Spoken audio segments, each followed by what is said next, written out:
Skes nie. Skes? Nou, hy lyk amper soos 'n kompleks of wat. Ja.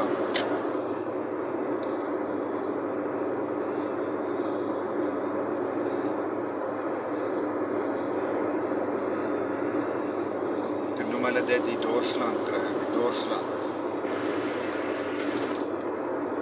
Wat ek nou nog gehoor van plekke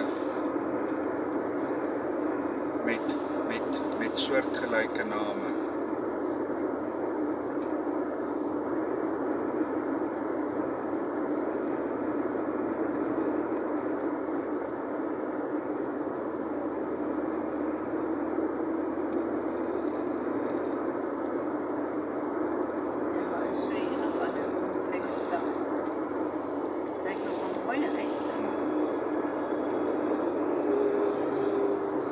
Verkeerd is dat hierdie die sandveld is, die sandveld dalk op 'n ander plek kan wees, want daar's plekke wat ek al gehoor het op die radio, het iemand vertel van 'n individu wat sê Louis Leipold was, wat ook so gereis het, hy was mos 'n skole-inspekteur gewees. Ja.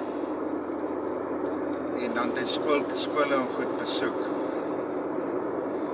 En toe op 'n dorp kom, toe gee hulle van planke, toe vra hy nou waarvoor is die planke, dis jy sal sien, jy sal sien wanneer jy die plek bereik.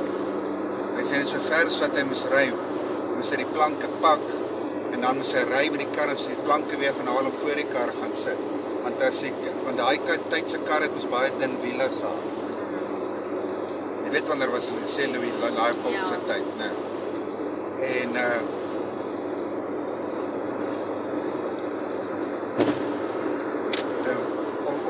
dat die kar vasval, moes hy heeltyd planke pak. Ja, om te ry. Ja. Maar nou weet ek nie of dit die sandveld is, en ek kan nie onthou waar dit is, vir die bo in die Noord-Kaap ergens is nie.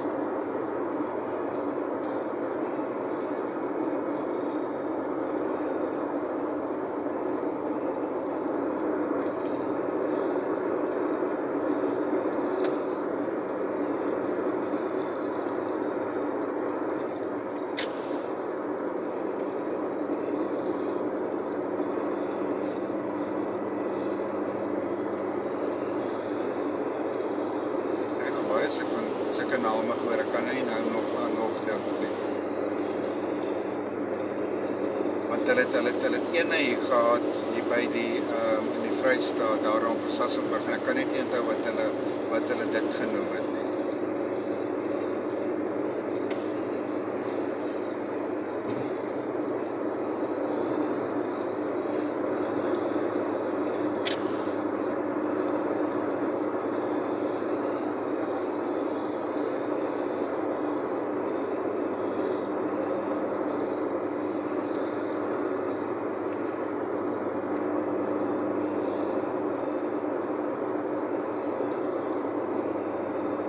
Iets spesifieks omtrent die kar. Iets spesifiek? Ja.